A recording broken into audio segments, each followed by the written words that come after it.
Com a boa arrecadação de bilheteria conquistada pelo primeiro filme, Eli Roth achou que poderia continuar a história, deixando um pouco de lado o tom férias de assassinato para trazer mais detalhes sobre a indústria da tortura. Seria uma ideia ruim e realmente valeria a indicação ao Framboesa de Ouro no prêmio. A pior desculpa para fazer um filme, se ele apenas mostrasse novos jovens chegando ao local para serem drogados e torturados. Foi mais profundo. Não, apenas nos cortes de uma foice no banho da Bloody Mary. Mas ao evidenciar o modus operandi das transações de um leilão de morte, desde o momento em que uma nova vítima é oferecida. E o cineasta também aproveitou para responder a duas críticas feitas ao filme original: o sistema de vigilância da fábrica e o tom sexista. Por outro lado, continuou contribuindo para que a Eslováquia não seja uma boa opção para turismo. Antes mesmo do filme chegar aos cinemas em 8 de junho de 2007, várias cópias piratas já se encontravam disponíveis, sendo uma das produções mais vazadas do cinema em todos os tempos. As tais work prints fizeram com que o filme não fosse tão bem nas bilheterias, arrecadando bem menos que o original, o que obviamente incomodou Eli Roth.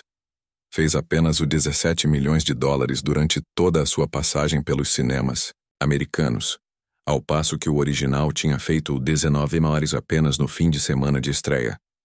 Por outro lado, o Albergue 2 recebeu boas críticas, sendo que muitas o consideraram melhor que o primeiro filme, ou como uma continuação digna, embora nem todos tenham comprado a ideia. Produzido por Chris Briggs, Mike Fleiss e Eli Roth, além do apoio financeiro de Boaz Yakin, Scott Spiegel e Quentin Tarantino, a ideia principal é exatamente continuar o filme de onde o anterior parou, explorando mais detalhes sobre a fábrica e os envolvidos.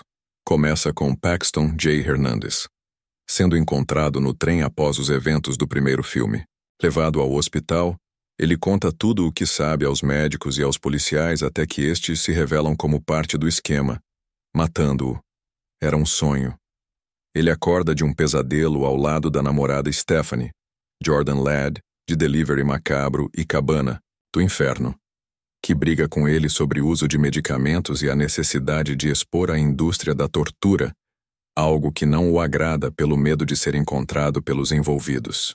No dia seguinte, a garota acorda ao som de uma motosserra e encontra Paxton na cozinha, sem a cabeça, com o gato se alimentando de seu sangue.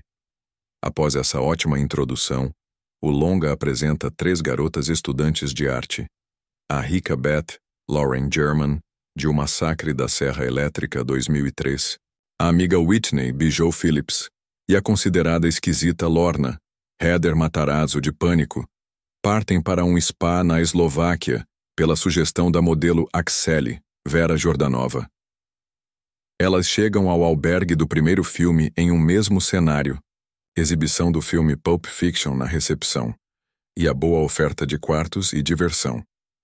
Enquanto se hospedam, o passaporte das 3 garotas é enviado por fax para homens ricos em diversos lugares, muitos deles mostrados em família e situações comuns, fazerem suas ofertas pela tortura delas. Quem consegue apresentar o melhor valor no leilão são o pai de família Stewart, Roger Bart, e o exagerado Todd, Richard Burge, de Canibais, 2013, que fica extremamente empolgado pela ideia de matar alguém. A partir de então, o filme se divide em 2 narrativas. Mostra os 2 homens se preparando para torturar alguém e também as 3 garotas em férias, sendo aos poucos preparadas para serem mortas. A primeira vítima é Lorna, que se encanta com um estrangeiro e decide acompanhá-lo num passeio de barco, sendo sequestrada e servindo para o banho de sangue de uma cliente, na melhor cena de morte de todos os filmes. Colocada de ponta cabeça, entre gritos de dor e desespero, ela é aos poucos cortada com uma foice para que seu sangue banhe uma mulher nua em uma banheira. Logo, as outras 2 moças terão um destino parecido com o de Paxton e Josh no primeiro filme. Serão sequestradas, para servir para que os contratantes possam utilizar ferramentas diversas para se divertirem enquanto promovem a dor. O que mais interessa nessa continuação é a relação entre Stewart e Todd. Enquanto o primeiro se mostra temeroso pela ideia de ter que ferir alguém, o outro demonstra imensa satisfação em todo o processo. Contudo, as posições se invertem quando acidentalmente Todd rasga o rosto de Whitney e desiste de terminar o serviço, e Stuart assume um lado perverso ao associar Beth com sua esposa.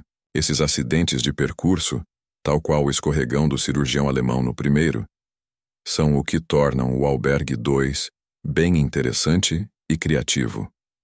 Como no primeiro filme, há também participações especiais, sendo que uma em especial traz uma cena bem divertida. Depois que Todd desiste de terminar o serviço, a garota ferida é oferecida a outros clientes como um tal canibal italiano, interpretado por Ruggero Deodato. Sem as mesmas surpresas do primeiro filme, o Albergue 2 conseguiu se reinventar.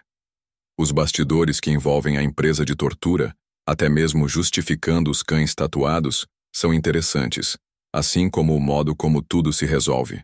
Seria uma infelicidade do roteiro se a protagonista simplesmente encontrasse meios de fugir dali, roubando carros e atropelando pessoas. A ideia apresentada dá um tom pessimista aos que têm o azar de cruzar com a fábrica, ao mesmo tempo que deixa o espectador com mais uma sensação de inversão de papéis.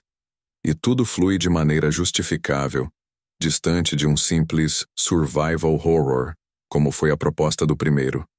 É difícil enxergar essa continuação como um filme à parte. Ela realmente complementa os acontecimentos do primeiro, resolve algumas falhas e perguntas levantadas, sem deixar de lado cenas de violência, mortes gráficas e as crianças perigosas das ruas.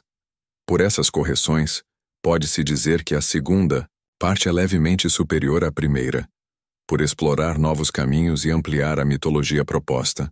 Apesar da baixa bilheteria, o Albergue 2 motivou o desenvolvimento de mais uma sequência, desta vez dirigida por Scott Spiegel, mas bastante inferior aos dois filmes que apresentaram uma absoluta viagem ao inferno. As críticas ao filme O Albergue foram positivas. Como representação de um gênero, a produção foi louvada por muitos profissionais, principalmente pela presença de Quentin Tarantino na realização, mesmo que na posição de produtor. Entretanto, como nada é perfeito, o filme recebeu alguns dedos em riste por parte de pessoas que achavam a produção machista demais. Como forma de suavizar os comentários, Eli Roth decidiu entregar às mulheres o protagonismo do filme subsequente, um dos raros casos de uma continuação que consegue manter o nível do filme original. Em O Albergue 2, 3 jovens estadunidenses estudam em Roma e se preparam para partir numa viagem de final de semana. Próximo do momento de partida, elas conhecem uma atraente modelo que as convida para se juntarem, assegurando-lhe que há um local perfeito para elas relaxarem e rejuvenescerem. As moças seguem para o mesmo albergue dos jovens mochileiros do filme anterior. Ao se estabelecerem no local, seus passaportes são enviados para a máfia da cidade, o que garante ao espectador que muito sangue e violência estão garantidos até o final do filme. Com maior carga sensual e desenvolvimento, maior dos personagens, o que favorece o processo catártico. O Albergue 2 é intenso e envolvente, ao mesmo tempo que incomoda e causa repulsa, tamanha a crueldade dos clientes que desejam torturar e extrapolar a inerente fúria em pessoas inocentes. O trabalho de som é bastante eficiente, a edição bem cuidadosa, os personagens mais desenvolvidos, além da direção de Eli Roth, bem segura, beneficiada pelo ótimo trabalho do designer de produção, os sons das grades, os ecos dos corredores e o controle da iluminação. Tendo em vista que o filme foi em grande parte realizado em estúdio, promovem a relação de asco e pavor entre filme e espectadores.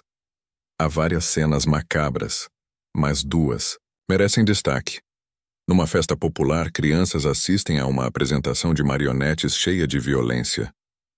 Seria um treino para o futuro? E no final, há uma decapitação irônica que deságua numa pelada envolvendo uma cabeça, o que nos remete a um acontecimento violento ocorrido aqui no Brasil, nos idos dos anos 1990. Em 1992, o fotógrafo Severino Silva retratou, no Parque Fluminense, uma cena minimamente estranha.